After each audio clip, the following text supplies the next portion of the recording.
Welcome to this module in this course.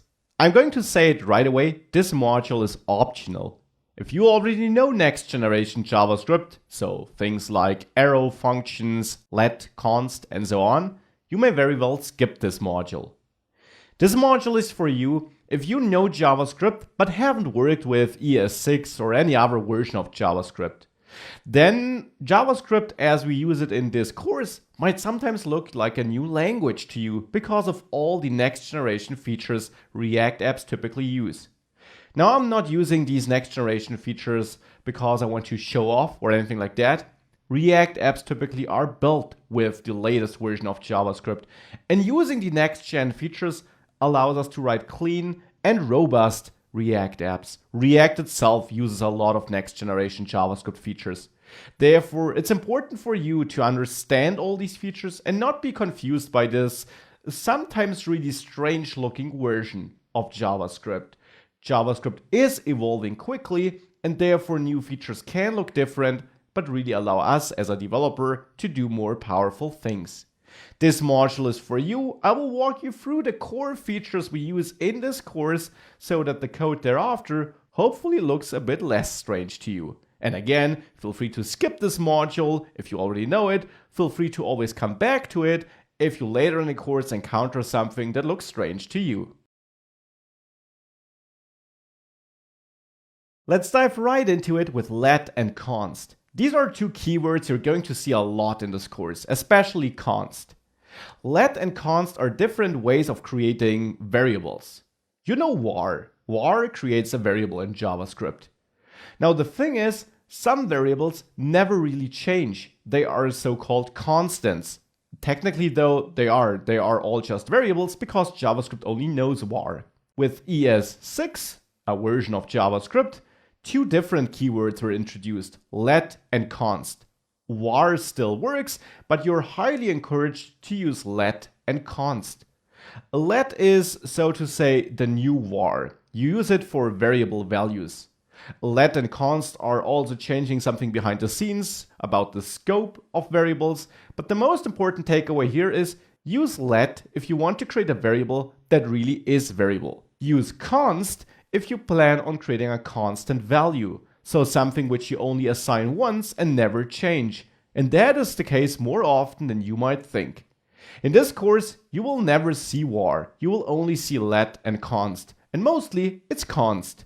So it shouldn't confuse you, it's simply the same as var, just in a more modern way, and in the case of const, also clearly showing this is never going to receive a new value. Now, since this is always a bit clearer in practice, let's have a look at it. For this, it's best if you visit jsbin.com. That's another web editor which makes it easy for us to enter some JavaScript and see some console output. For that, disable HTML and output up there and instead enable JavaScript and console. Now on the left side you can write next generation JavaScript. On the right side you'll see the output. So there we can create a variable, my name, set it equal to max, console log my name, and if you now hit Control Enter, you'll see max on the right. Not that new to you probably. Obviously we can then set my name to menu, and if we then console log my name again, it might also not totally surprise you that if you clear and run this again, you see max from the first statement and menu from the second one. Now if you change var to let, nothing's going to change. Hitting run still works in the exact same way. If you use const though, like this, then clearing and running this will output max, but then throw an error since we try to reassign a constant variable, which is kind of a strange name. This is const, and this is the idea behind const. You can say this should never get a new value, and if you then accidentally write some code where you reassign it, you get an error and hence a chance to improve your code. You learned about let and const. Another thing, another construct you're going to see a lot in this course are arrow functions. That's a different syntax for creating JavaScript functions. A normal JavaScript function, of course, looks like this with the function keyword. You might also know the syntax where you have var myfunc equals function. Now, an arrow function looks like this. Here I'm storing it in a constant, and then on the right side of the equal sign, that's the arrow function syntax. A list of arguments, here it's none, but it could hold some arguments, and then an arrow, so an equal sign and a greater than sign, and then the function body.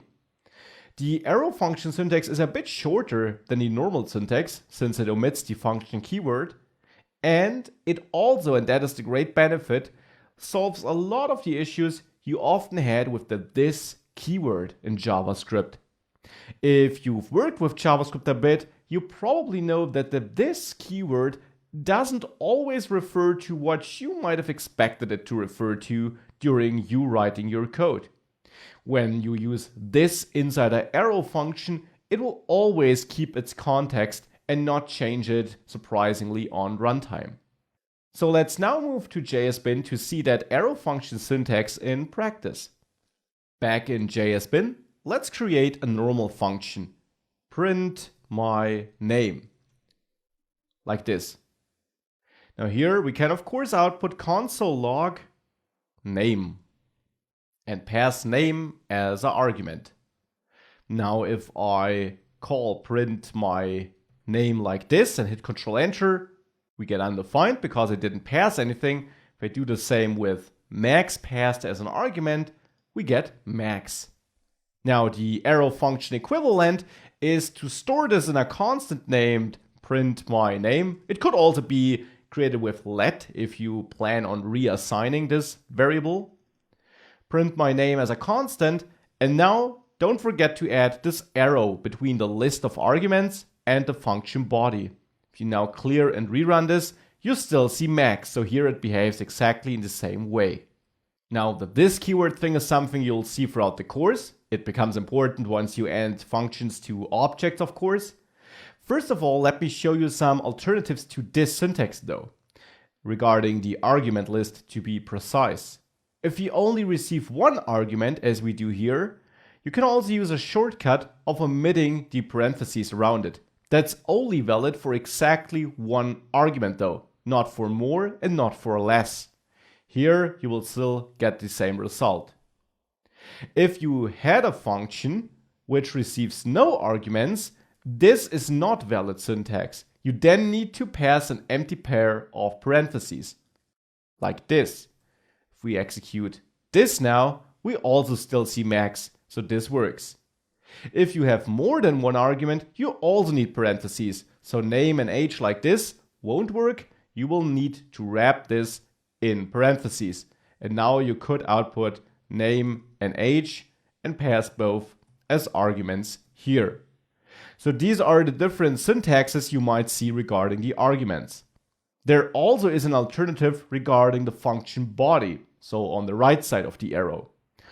Obviously, a lot of functions just return something. So let's say here we actually want to multiply something and we get a number as an argument. Now we want to return number times 2. Obviously, what we can do is we can console log the result of multiply, so what's returned by multiply, and pass 2 here. If I now clear this and run this, we should see 4, and we do. If you have this case where all you do in your function body is return, and you have no other code in there, you can omit the curly braces and write this in one line. And then you also have to omit the return keyword. This is a very short version of writing this function. It gets a bit shorter if we take advantage of the other shortcut of removing the parentheses around the single argument. And now what this does is it still returns the result of this code here. We just omit the return keyword, and we have to omit it. And we have a very concise and short way of writing a function that takes one or more arguments and returns something. So here, clearing and running this still yields 4. So this is also a syntax you might see. And the arrow function in general is something you'll see a lot. You saw the various syntaxes. You don't have to remember all of them right now. Just be aware that there are different syntaxes, and if we then use them, they'll quickly come back to your mind and you know why we use a given syntax. Another feature which next generation JavaScript offers is about writing modular code. So JavaScript code you split up over multiple files. And obviously we already can split our code over multiple files. We just have to import them in the correct order in our HTML files. The idea behind export and import statements and so-called modules is that inside of a JavaScript file, we can import content from another file so that the JavaScript files themselves know their dependencies. It might look like this. We have one file, person.js, and there we have this constant person which stores a JavaScript object. And then this is the interesting part. We export this.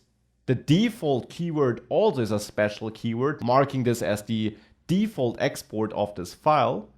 And we can then import this somewhere else, and the import statement will be shown in a second. We also might have another file where we export multiple things. Here, a constant named clean, which holds a function in the end, and base data, which holds a number. In a third file, we might need to import from person.js and utility.js. So app.js requires import statements. And here are a couple of different import syntaxes you will see in this course. Person.js, as you see, uses the default keyword. The default keyword simply means if we just import something from that file, it will always be our default export. So in this case, the person constant. Therefore, in import person from person.js, we can name person whatever we want, which is why I printed it twice here. Person or PRS doesn't matter. It always refers to the thing you marked as the default with the default keyword. For utility.js, it's a bit different.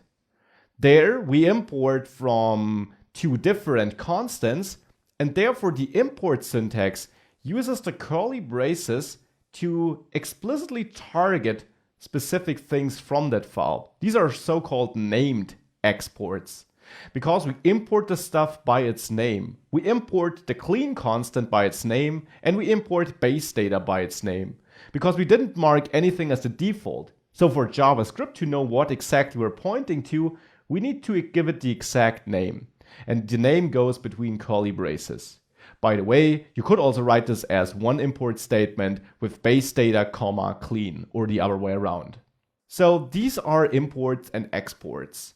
You write all of this in your JavaScript files, and we'll heavily use this throughout this course.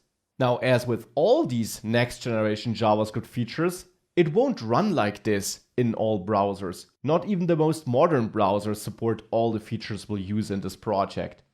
Therefore, in the next course module, I'll also show you how to quickly set up a project which in the end just compiles all these next generation JavaScript features to current gen JavaScript features, so that we as a developer can use the next generation JavaScript without us shipping code that runs nowhere. So back to the imports and exports, this is the syntax we use and you will see getting used a lot in this course. You might also see some variations because we can also write this differently. When we have a default export, you already saw that person is a name you can choose totally on your own. It doesn't matter here if you use person or PRS. If you have a named export, you actually have to use the exact name defined in the file with the export keyword. Still, what you can do, you can assign an alias, which you then again can freely choose in the file you're importing it with the as keyword. Or if you have multiple named exports in a file, you can import everything with this star special character and then assign an alias, and bundled in this case would be a JavaScript object which exposes all constants and whatever you export in the other file as properties, so that you simply have bundled.basedata, bundled.clean to access the exported things. That's up to you, and you will see me use these things throughout the course. The most common usage is the top one, import curly brace something curly brace from. We learned about imports and exports. Another core feature of next generation JavaScript are classes. If you're coming from some other programming language, you might already know classes. Classes are essentially blueprints for objects, in our case here for JavaScript objects. A class is created with the class keyword, and a class can have both properties and methods. Methods are simply functions attached to classes, where properties are variables attached to classes, you could say. We'll use both in this course, and I will obviously always explain what we're doing here when we add such a property or method. A class is instantiated like this with the new keyword. And this might of course look familiar to you if you worked a bit with JavaScript. You might know this from constructor functions. And indeed, classes are kind of a more convenient way of creating constructor functions. So you create JavaScript objects with classes as blueprints. That's the idea. And classes also support inheritance, which means you have another class which you inherit from, taking all its properties and methods and potentially adding new properties and methods. That also might look familiar to you. You might know this from prototypes. Let's have a look at classes in action then. Let's create a new class here. I'll name it person, just like this. Then you have curly braces to mark the class body. And now there we can start using properties. Now in its simplest form, a property is added by adding a constructor. That is a default function method you can add to any class, which will be executed whenever you instantiate the class. And a method is created just with the name of the method, parentheses, and then curly braces. And in there we can now set up properties with the this keyword, and we could write this name equals max, for example. We can now also add a method, print my name, and there we could simply output this name, referring to the name property we created. Now we can use this class to store an instance in a constant with new person, and then we can execute person print my name. If we now hit run, we see max. This is how easy we can use a class. Now I said that classes can also inherit. So what we can do is we can create another class, human, and there we might also add a constructor to set this gender equal to male or female, of course, if you want, by default, whatever you want. And there we could add print gender and then output console log this gender. And now if person extends, and that's a keyword again, extends human, now we inherit this property and this method, print gender, and we can use both on the person as well. So we can also call person print gender like that. However, before we run this successfully, or actually let's try it, we'll get an error that we must call the super constructor in the derived class. And that's important. If you are extending another class and you are implementing the constructor, which you don't have to, but if you are, then you have to add super, this special super method in the constructor. It's a keyword and it simply executes the parent constructor too, which you of course have to correctly initialize the parent class. So now if you hit clear and run, you see max and male. And obviously you could now go into your person class and still set gender there to female, which is not 100% correct here, but just to showcase that this works, now you see we print female, even though we're still calling print gender here, but it is extended by person.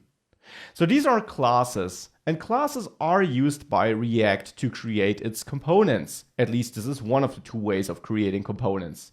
This is how you will see me use it in this course, and it's important to understand that classes are just blueprints for JavaScript objects and are very comparable to constructor functions, where inheritance is comparable to prototypes.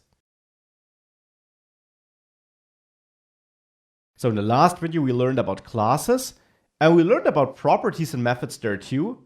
Now next generation JavaScript also offers a different syntax of initializing properties and methods.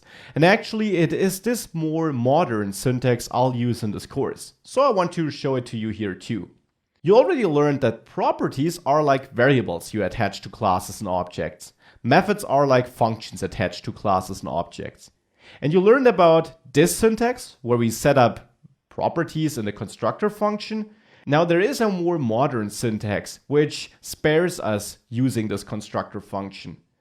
With next-generation JavaScript, as we will use it in this course, you can assign a property directly inside your class with myProperty=value. So you skip the constructor function call. Behind the scenes, this will still be transformed to use constructor functions, but you have an easier time writing this. And for methods, it's pretty similar. This is the old way I showed you in the last lecture. Now, the next generation JavaScript way is to use the syntax from the left, where you set up a property, and simply think of a method as a property which stores a function as a value. And then you end up with that. My method equals, and then an arrow function. The great advantage of this syntax is that since you use an arrow function as a property value here, you got no problems with the this keyword. And that's the exact reason why we will use this syntax here on the bottom right corner and the syntax on the bottom left corner throughout this course. Let me show you these syntaxes to you.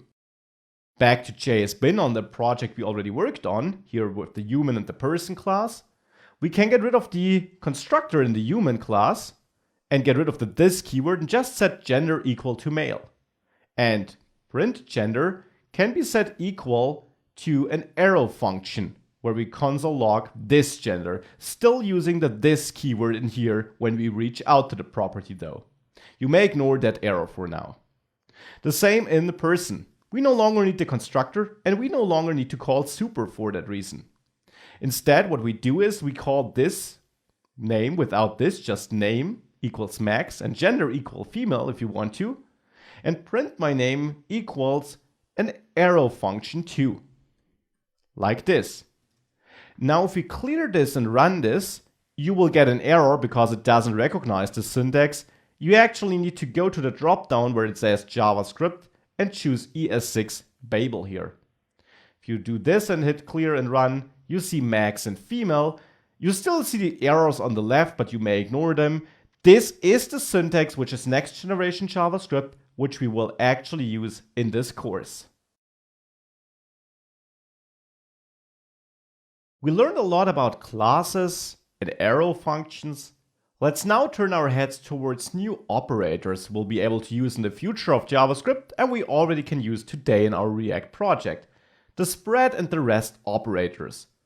Actually, it's only one operator, 3 dots. And yes, this may look strange, but the operator is just 3 dots. Now, if we call it spread or rest depends on where we use it. The spread operator is used to split up array elements or object properties. So we spread up an array or object. For example, if we have an old array and we want to add all the elements from that old array to a new array and additionally add a 1 and a 2 element, this first syntax would be what we use. 3 dots in front of old array will simply pull out all the elements and add it to the new array, which we create with the square brackets. And also, of course, then we can add more elements to it, since we just used the normal syntax with square brackets to create an array. The same for the object. We create a new object with curly braces, with the new prop, but then we also have ... old object to pull out all the properties of the old object and their values, and add them as key value pairs to the new object. As a side note, if the old object also had a new property, it would be overwritten by new prop 5 here. So our own property takes precedence. This is the spread operator. Now, the rest operator is the same operator, but used differently. Here it's used to merge a list of function arguments into an array. And this shows us where we use it. We use it in a function argument list. Here's an example. Sort args receives an unlimited amount of arguments. So 1 argument, 2, 3, or whatever. With ... we only write 1 argument, args, but we may actually receive more than 1, and they will all be merged together into an array. So then we can apply array methods to our argument list or do whatever we want to do with our conveniently stored arguments. Let's have a look at both usages on JSBin then. So let's start with the spread operator. I'll create an array of numbers. So 1, 2, 3, add as many as you want. Now I want to create a new array, new numbers. And as you saw, spread is now simply used by adding 3 dots, then the old array numbers, and then potentially, you don't have to do that, new numbers, like 4. And again, that is optional. With that, if I now console log new numbers here, and I hit run, we get 1, 2, 3, 4, the old array with all its elements and the new element. And actually, we don't add the old element. If we were to do that without the dots, it would be included as one element inside the new element. It really pulled out the old elements, as you can clearly see. So that's the spread operator. And you will see me use this throughout this course a couple of times on both arrays and objects to, for example, conveniently copy arrays or add properties to an object whilst safely copying that old object. Again, I will obviously also always mention why I'm using that operator when I do in the course. Just be aware that it exists. Let's now see the same for objects. I'll create a person object here where I have a name, let's say Max. And now I will have a new person object, which is a JavaScript object, a new one, where I first of all use the spread operator on person to copy all the property value pairs of the old object, and potentially, and that's also optional, add a new property. And now if I console log new person, you may ignore this error which is thrown by JSBin. The syntax will be supported in our course project. If we do this, you see object is printed here with name Max and age 28. So it's taking the old person and distributing it into the new person. That's the spread operator. Now the rest operator, which is used less often though, is used in a function. And you could of course also use a ES6 arrow function. So there we could have a filter function, whatever you want to name it. And we get a couple of args, and you don't have to use args here. You can also name this A or whatever you want, but you have to use the 3 dots in front of it. So then there, you can simply return, and we could use the inline syntax here to write it all in one line without the return keyword. Here I'll use return. You could return args, and then let's say we call the built-in filter method, which is available on arrays. And keep in mind, the dots here are used as a rest operator, and that merges the arguments into an array, so we can use array methods like filter. Filter will execute a function on every element in the passed in array. So here we would get our element, and then we could use an inline arrow function to simply say return true or false, which filter expects, if the element is equal to 1. Now that might be a lot of syntax you don't know. 3 equal signs checks for type and value equality, so that L also has to be a number. And this is just an arrow function we pass to the built-in filter method. So this has nothing to do with rest or spread.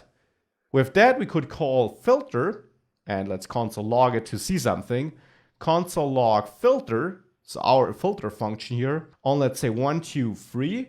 And actually, we should only log 1 here, as an array though, because we filtered this array, which is created with the rest operator with the 3 dots here. So that's rest and spread. Again, spread is the usage of the 3 dots you'll see more often in this course. So we learned about rest and spread. There's one other next generation feature I definitely want to cover, and that's called destructuring. Destructuring allows you to easily extract array elements or object properties and store them in variables. When you first hear about that, it might sound like the exact thing the spread operator does, but actually it's a different thing. Spread takes out all elements, all properties, and distributes them in a new array or object or wherever you're using it. Destructuring allows you to pull out single elements or properties and store them in variables. For arrays, and objects. Now for arrays, it looks like this. If we have an array with two elements, hello and max, then we can use this strange looking syntax on the left side of the equal sign, which looks like we are creating an array, but we are not, to assign the variables a and b to hello and max respectively. And for object destructuring, it's the same syntax with curly braces, and where in array destructuring, the order defines which property we take. For object destructuring, it's the property name.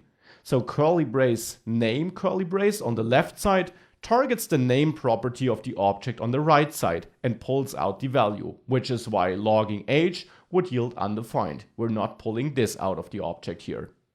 So this is destructuring. Let's also have a look at this in practice. Back in JSBin, let's start with our numbers array again, which has the numbers 1, 2, and 3. And now let's say we want to get the numbers 1 and 2. Then we can use this array syntax on the left side of the equal sign and choose any variable names of our choice, like num1 and num2. And we assign this equal to the numbers array. If I now console log num1 and num2, and I run this, you see 1 and 2 being logged, because I'm pulling these two out of the array. I'm not pulling 3. If I wanted to get 3, by the way, I'll simply add num3 here. You don't have to rename it though. And you leave out the one space with an empty space here in your declaration on the left side. Now if you hit run, you get 1 and 3. That's array destructuring. Now, object destructuring is also supported by our project as we'll use it in this course. However, it's not supported by JSBin here, so I can't show it to you, but I did show the syntax on the slide. It's the syntax where you use the curly braces on the left and target a property with its property name. In this course, I won't use these destructuring syntaxes too often, but I want you to be aware of the existence of them and that they are nice ways of conveniently pulling out certain elements from an array or properties with their values from an object.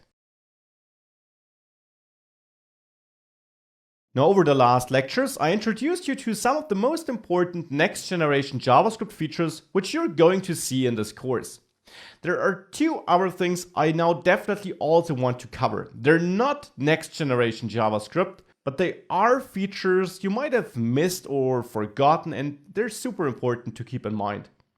The first feature or concept of JavaScript I'm talking about is the fact that you have reference and primitive types. If I create a number like this, then this is a primitive type. That means if I create a second number, num2, and set it equal to this number, then it will actually create a real copy of number. So num2, of course, now if I log this, will also be 1, but it will have copied that value 1 into num2. Now, numbers, strings, booleans, these are so-called primitive types. Whenever you reassign or you store a variable in another variable, it will copy the value. Objects and arrays are reference types though. Let me show you what I mean. If I create my person object, which just has a name here, and I now create a second person and assign person as a value here, if I console log second person, and I hit run, it will print the same value as the first person, but it will not actually have copied the person. Instead, person, the object, is stored in memory, and in the constant person, we store a pointer to that place in memory.